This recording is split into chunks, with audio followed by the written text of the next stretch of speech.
x가 n 곱하기 p 행렬이고 y가 n 곱하기 1 행렬이고 이들이 어떤 데이터를 의미한다고 합시다. 여기서 n은 데이터를 구성하는 표본의 수이고 p는 속성의 수입니다. 예를 들어 x가 학생 1000명에 대하여 하루 공부 시간과 수면 시간이라는 두 가지 속성을 기록한 데이터라면 x는 1000 곱하기 2 행렬이 됩니다. 이에 대응하여 y는 학생 1000명의 수학시험 점수를 기록한 것이라고 하면 1000 곱하기 1 행렬이 됩니다. 이들이 표현하는 데이터로 표를 구성하면 이렇게 될 것입니다. 여기서 이 부분이 행렬 x에 해당하고 이 부분이 행렬 y에 해당합니다. 만약 x와 y가 서로 무관하지 않고 어떤 연관이 있다고 생각한다면 단순한 가설 중 하나로 어떤 적절한 값을 가진 베타라는 행렬이 있어서 x에 베타를 곱해주면 y가 나오지 않을까 생각할 수 있을 것입니다. 이때 베타는 p 곱하기 1 행렬일 것입니다. 그리고 이러한 베타를 구하는 것은 이런 형태의 연립방정식의 해를 구하는 것과 같은 일이 될 것입니다. 이제 이 문제에 대해 접근하기 위해서 필요한 선형대수의 개념들을 잠깐 살펴본 다음 이 문제로 다시 돌아오도록 하겠습니다. 먼저 열벡터란 n 곱하기 1 형태의 행렬을 지칭하는 말입니다. 예를 들어 이런 형태의 행렬은 2행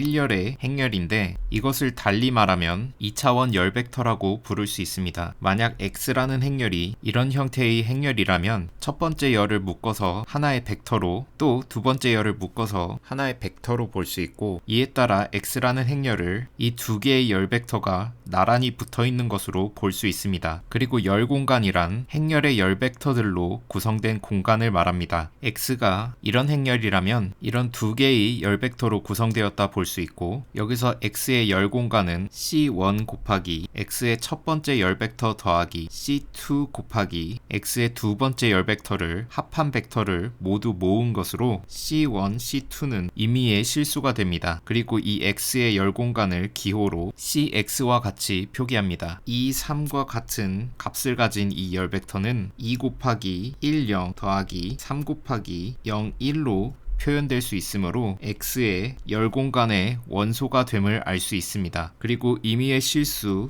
x, y에 대해서 이 관계가 성립함을 알 수 있습니다. 이 열 공간은 사실 2차원 실수 좌표 공간과 동형의 공간입니다. 이번에는 열 공간의 차원에 대해서 알아봅시다. x의 열 공간은 벡터 공간으로서 차원이라는 속성을 가지고 있습니다. 이때 x의 열 공간의 차원을 이와 같이 표기하는데 이것은 행렬 x의 중요한 속성 중 하나로서 이처럼 x의 랭크라고도 부릅니다. 본 영상에서는 두 표현을 혼용해서 쓸 것입니다. 이제 x가 이런 행렬일 때 x의 열 공간의 차원을 구해보도록 합시다. 먼저 x의 열 공간은 이렇게 되는데 여기서 두 번째 항의 벡터가 이렇게 표현될 수 있다는 점을 생각하면 첫 번째 항과 두 번째 항을 이렇게 묶을 수 있고 이 부분을 하나의 실수로 대체하면 이런 표현을 얻을 수 있습니다. 이렇게 보면 열 공간을 구성하는 데 필요한 열 벡터의 수가 이 두 개면 충분하다는 것을 알 수 있습니다. 따라서 x의 열 공간의 차원은 2가 되고 이것이 곧 x의 랭크입니다. 이번에는 영 공간에 대해 알아봅시다. 행렬 x의 영 공간은 이처럼 x 뒤에 곱했을 때 그 결과가 0벡터가 되는 벡터 v를 모두 모아서 구성한 벡터 공간입니다. x의 영 공간은 이처럼 nx와 같이 표기합니다. 영 공간 역시 차원을 속성으로 가지는데 열 공간의 차원을 랭크라고 불렀던 것처럼 x의 영 공간의 차원을 x의 널리티라고도 부릅니다. 이제 선형대수의 중요한 정리 중 하나인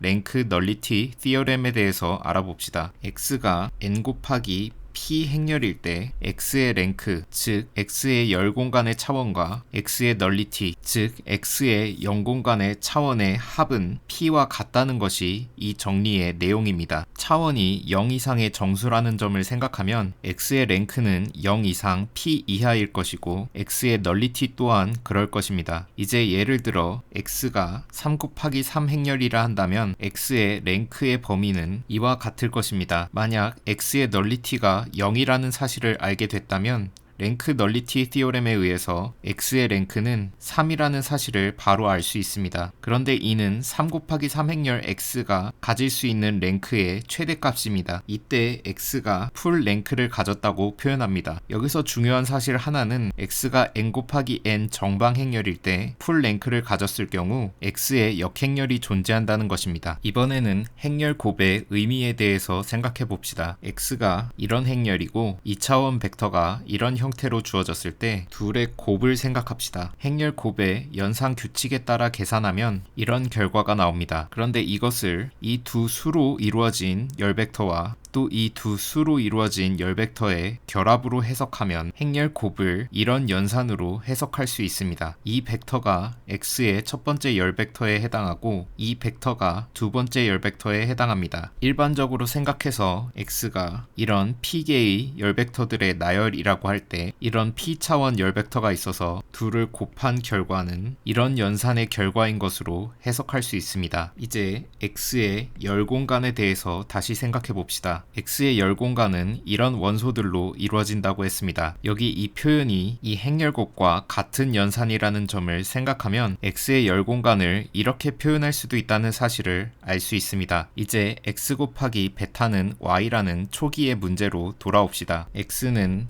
n 곱하기 p 행렬이고 베타는 p 곱하기 1 행렬, 즉 p차원 열 벡터이고 y는 n차원 열 벡터입니다. x를 이런 열 벡터의 나열이라고 본다면 앞에서 다뤘던 것처럼 x의 열 공간은 이렇게 기술할 수 있습니다. 이제 p차원 열 벡터 베타가 존재해서 x베타는 y가 성립한다는 말은 y가 x의 열 공간에 속한다는 말과 동일하다는 점을 알 수 있습니다. 다시 말해 x의 열 벡터를 적절히 결합하면 y를 만들 수 있다는 뜻입니다. 이 명제를 기하학적으로 표현하면 x의 열 공간을 이렇게 공간상의 평면으로 봤을 때 y가 평면 내에 속한 벡터가 됩니다. 여기서 y는 n차원 열 벡터이므로 n차원 벡터 공간에 속한 원소이고 x가 n 곱하기 p 행렬이기 때문에 x의 열 공간의 차원은 p 이하가 됩니다. 그런데 우리는 초기에 x가 어떤 데이터로서 n이 표본의 수에 해당하고 p가 속성의 수에 해당한다고 했습니다. 그런데 이런 종류의 데이터는 n이 p보다 훨씬 큰 수인 경우가 많습니다. 따라서 실제적으로는 x의 열 공간과 벡터 y의 기하학적 관계가 이런 상황일 가능성이 높습니다. n차원 벡터인 y가 그보다 낮은 차원인 x의 열 공간에 속하지 않는 상황을 나타낸 것입니다. 다시 말해 y가 x의 열 벡터의 결합으로 표현되지 않는 것입니다. 이 상황을 대수적으로 표현하면 모든 p차원 열 벡터 베타에 대하여 x 베타는 y와 같지 않습니다. 이는 곧 y-x 베타가 0벡터가 아님을 의미합니다. 또 이는 곧 y-x 베타의 결과로 나타나는 벡터의 크기가 0보다 큼을 의미합니다. 이런 상황에서 우리가 생각할 수 있는 최선은 어떤 벡터 베타 햇이 있어서 y-x 베타 햇의 크기가 다른 어떤 벡터의 경우보다 작거나 같은 경우를 찾는 것입니다. 여기서 실제로는 계산상의 이유로 이렇게 크기의 제곱을 취한 결과가 최소인 경우를 찾게 되는데 이때 베타 햇은 주어진 문제의 정확한 해라고 할 수는 없지만 특별히 최소 제곱해라고 부르고 이렇게 주어진 문제에 대한 해를 구하는 방법을 최소 제곱법이라고 부릅니다. 기하학적으로 보면 x와 최소 제곱해인 베타 햇을 곱한 결과는 이렇게 x의 열 공간에 속한 벡터가 되는데 y-x 베타 햇은 이렇게 표현될 수 있고 최소 제곱해는 이 벡터의 크기를 최소화하는 해라는 점을 알 수 있습니다. y-x 베타의 크기의 제곱은 베타의 함수입니다. 우리는 이 함수를 최소화하는 베타를 찾아야 합니다. 함수값을 최소로 하는 입력값을 찾을 때 우리는 함수를 미분해서 0이 되는 지점을 찾는 방법을 사용할 수 있습니다. 베타 햇이 최소 제곱해라면 f 베타를 미분했을 때의 식에 베타 햇을 대입하면 0벡터가 나올 것입니다. 결과의 형태가 벡터인 것은 스칼라를 벡터로 미분한 것이기 때문입니다. 여기서 함수 f가 벡터의 크기의 제곱이라는 것은 다소 함축적인 형태인데 주어진 벡터 v의 크기가 이처럼 v와 v의 내적에 루트를 씌운 것으로 정의된다는 사실을 생각하면 v의 크기의 제곱은 v와 v의 내적 내적과 같습니다. 이 내적을 행렬 곱으로 표현하면 V의 전치 행렬, 즉 V 트랜스포즈와 V를 곱한 것과 같습니다. 그러면 함수 f의 이 식을 이렇게 표현할 수 있습니다. 곱을 전개하면 이렇게 되고 트랜스포즈에 대한 이 공식을 적용하면 이렇게 되는데, 여기서 이들이 모두 실수이므로 두 번째 항의 전치를 취해도 값의 변화는 없을 것입니다. 이제 이 둘을 묶어주면 이렇게 됩니다. 이제 우리는 이 식을 베타에 대해서 미분해야 합니다. 여기서 벡터 미분의 표현법에 대해서 짚고 넘어가겠습니다. 먼저 미분 기호 다음에 벡터가 나올 경우 벡터는 반드시 열 벡터인 것으로 합니다. 만약 미분 기호 다음에 행 벡터, 즉 1 곱하기 p 행렬이 올 경우에는 해당 행렬을 전치시켜 열 벡터로 만든 뒤 계산을 진행합니다. 이제 벡터 미분의 결과에 대한 두 가지 표현법을 소개하겠습니다. 하나는 미분 결과의 형태를 분자에 맞추는 분자 중심 표현이 고 다른 하나는 분모 중심 표현입니다. P차원 열 벡터를 실수로 미분하는 경우 분자 중심 표현을 따르면 그 결과가 분자와 형태가 같은 P 곱하기 1 형태가 되고, 분모 중심 표현을 따르면 그 결과의 행과 열이 바뀌어 1 곱하기 P 형태가 됩니다. 예를 들어 X가 실수이고 Y가 이런 2차원 열 벡터일 때 Y를 X로 미분한 결과는 분자 중심 표현을 따르면 이런 형태가 되고, 분모 중심 표현을 따르면 행과 열이 뒤바뀌어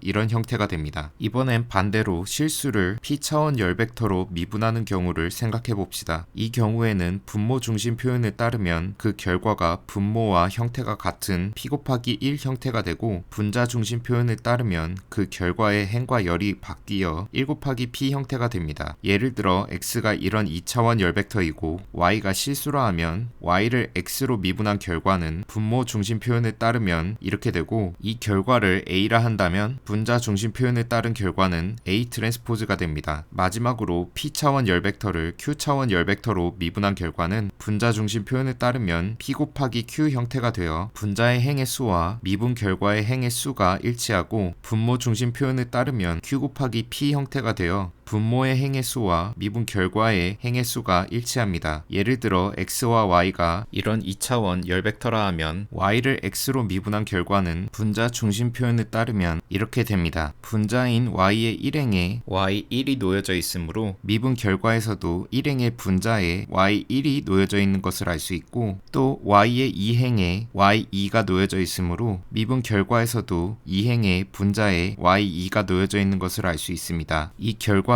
A라 하고 분모 중심 표현을 따르면 이렇게 되는데, 이는 A 트랜스포즈와 같습니다. 분모인 X의 1행에 X1이 놓여져 있으므로 미분 결과에서도 1행의 분모에 X1이 놓여져 있는 것을 알 수 있고, 또 X의 2행에 X2가 놓여져 있으므로 미분 결과에서도 2행의 분모에 X2가 놓여져 있는 것을 알 수 있습니다. 지금까지 벡터 미분의 표현법을 간략하게 소개했습니다. 이후 내용에서 미분을 계산할 때는 분모 중심 표현을 따라 결과를 표현하도록 하겠습니다. 우리가 계산해야 될 식으로 돌아옵시다. 이것은 먼저 미분의 성질에 따라 이렇게 분리되고, 첫 번째 항은 베타에 대하여 상수이므로 제거됩니다. 두 번째 항은 상수와 베타의 곱이므로 미분하면 앞에 부호를 포함하여 이렇게 나올 텐데, 이것의 계산 결과는 1 곱하기 P 형태가 됩니다. 우리는 분모 중심 표현을 따르기로 했으므로 결과의 형태를 분모와 맞추기 위해서 이렇게 결과의 전치를 취해주도록 합시다. 세 번째 항은 베타 트랜스포즈와 X 트랜스포즈 X라는 상수 행렬과 베타의 곱에 대한 미분입니다. X 트랜스포즈 X를 A라 놓고 이 미분을 생각해 봅시다. 곱의 미분법을 적용하면 이렇게 됩니다. 첫 번째 항에서 미분 기호 바깥에 있는 베타를 상수 취급하기 위해서 이렇게 물결 표시를 하겠습니다. 상수를 미분 안으로 넣으면 첫 번째 항은 이렇게 되고, 이것은 상수와 베타가 곱해진 형태이므로 미분하면 이렇게 나옵니다. 여기서 베타 트랜스포즈는 1 곱하기 P 형태이고 A는 X 트랜스포즈 X인데, 이는 이런 두 행렬의 곱이므로 P 곱하기 P 행렬입니다. 따라서 이 결과는 1 곱하기 P 형태가 되는데, 분모와 형태를 맞추기 위해서 이렇게 결과의 전치를 취해줍니다. 그런데 여기서 A가 x 트랜스포즈 x와 같으므로 전치를 취해도 이렇게 결과가 같습니다. 따라서 이것은 a 베타와 같습니다. 이제 두 번째 항에서 이 미분의 경우 분자가 행벡터 형태이므로 분자를 전치시켜 열벡터로 맞춰줍니다. 벡터를 동일한 벡터로 미분하면 그 결과는 단위 행렬이 됩니다. 따라서 이 미분의 결과는 이렇게 정리되는데 여기서 a가 x 트랜스포즈 x이므로 대입하면 이렇게 됩니다. 결과적으로 주어진 미분을 계산하면 이와 같습니다. 지금까지 y-x 베타의 크기의 제곱을 베타로 미분한 것은 이것을 계산한 것과 같고 그 결과는 이와 같음을 보였습니다. 여기서 베타의 최소 제곱해를 대입하면 0벡터가 될 것이므로 이 식이 성립할 것입니다. 이항하면 이렇게 되고 양변을 2로 나누면 이렇게 됩니다. 여기서 만약 x 트랜스포즈 x의 역행렬이 존재한다면 양변의 이 역행렬을 곱해서 이와 같이 최소 제곱해를 구할 수 있을 것입니다. 이제 x 트랜스포즈 x의 역행렬의 존재 가능성을 알아보도록 합시다. x가 n 곱하기 p 행렬일 때 x 트랜스포즈 x는 p 곱하기 p 행렬이 될 것입니다. 여기서 중요한 사실은 x 트랜스포즈 x의 랭크는 항상 x의 랭크와 같다는 것입니다. 증명해 봅시다. 먼저 x의 0공간이 x 트랜스포즈 x의 0공간의 부분 집합이라는 점을 보이겠습니다. v가 x의 0공간의 원소라면 0공간의 정의에 의해서 이것이 성립합니다. 양변 왼쪽에 x 트랜스포즈를 곱하면 이렇게 되므로 v는 또한 x 트랜스포즈 x의 0공간의 원소가 됩니다. 이로써 x의 0공간이 x 트랜스포즈 x의 0공간의 부분 집합임을 보였습니다. 이번엔 이렇게 반대의 포함 관계를 보이겠습니다. v가 x 트랜스포즈 x의 0공간의 원소일 때 0공간의 정의에 의해서 이것이 성립합니다. 양변의 왼쪽에 v 트랜스포즈를 곱하면 이렇게 되는데 우변은 0 벡터와의 내적이므로 0이 됩니다. 좌변은 트랜스포즈의 성질에 의해서 이것과 같은데 이는 xv와 xv의 내적과 같고 자기 자신과의 내적은 이처럼 해당 벡터의 크기의 제곱과 같습니다. 따라서 xv의 벡터의 크기의 제곱이 0과 같음을 알 수 있고 이는 애초에 해당 벡터의 크기가 0임을 의미합니다. 크기가 0인 벡터는 0벡터밖에 없으므로 xv는 0벡터입니다. 그러면 0공간의 정의에 따라서 v는 x의 0공간의 원소가 됩니다. 이로써 x 트랜스포즈 x의 0공간이 x의 0공간의 부분집합임을 보였습니다. 두 0공간이 서로에 대하여 부분집합이므로 두 공간이 서로 같다는 결론을 내릴 수 있습니다. 따라서 두 행렬에 대한 0공간의 차원, 즉 널리티가 같습니다. x 트랜스포즈 x가 p 곱하기 p 행렬이고 x가 n 곱하기 p 행렬이므로 두 행렬의 열의 수와 널리티가 같아서 랭크 널리티 시어렘에 의해서 두 행렬의 랭크가 같음을 알 수 있습니다. 이로써 x 트랜스포즈 x는 x와 랭크가 같다는 점이 증명됩니다. 이 성질을 이용해서 x 트랜스포즈 x의 역행렬의 존재 가능성을 따질 것입니다. x가 n 곱하기 p 행렬일 때 x의 랭크는 p 이하입니다. 그런데 x는 어떤 데이터를 나타낸 것으로 n은 표본의 수이고 p는 속성의 수라고 했습니다. 이럴 경우 우리는 x가 풀 랭크를 가졌다고 무리 없이 가정할 수 있습니다. x의 랭크, 즉 x의 열공간의 차원이 가능한 최대값인 p와 같다는 뜻입니다. 만약 x가 풀 랭크가 아니라고 가정하면 x의 열공간의 차원이 p보다 작을 것입니다. 그러면 이처럼 p개의 열벡터가 있을 때 적어도 어떤 하나의 벡터는 이렇게 다른 벡터들의 결합으로 표현돼서 열공간의 원소를 표기할 때 소거될 수 있을 것입니다. 이런 경우의 행렬을 인위적으로 만드는 것은 쉬운 일이지만 현실에서 관측된 데이터를 행렬에 담았을 때는 보통 이런 상황을 기대하기 어렵습니다.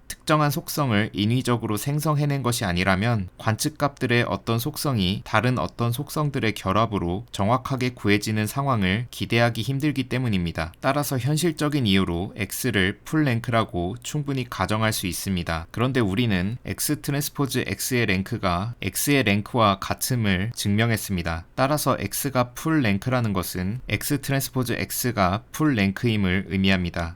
그런데 x 트랜스포즈 x는 p 곱하기 p 정방행렬이고 정방행렬이 풀랭크이면 역행렬이 존재하므로 x 트랜스포즈 x에 역행렬이 존재한다는 사실을 알 수 있습니다. 앞서서 이 미분을 0 벡터로 만드는 최소 제곱해 베타 햇에 대하여 이 식이 성립함을 보였는데 x가 풀랭크라는 가정하에 x 트랜스포즈 x의 역행렬이 존재하므로 최소 제곱해 베타 햇은 이렇게 구해집니다. x와 y를 우리가 가진 데이터라고 할 때 x 곱하기 베타 햇을 y 햇이라고 한다면 y-y 햇의 크기의 제곱은 두 벡터 사이의 오차의 크기를 반영하고 최소 제곱해에 의해서 최소가 될 것입니다. 이렇게 최소 제곱해를 구한 상태에서 새로운 데이터 x'이 주어진 반면 이에 대응하는 y'은 주어지지 않은 상태라고 한다면 y'을 x' 베타 햇으로 근사하여 그 값을 예측할 수 있을 것입니다.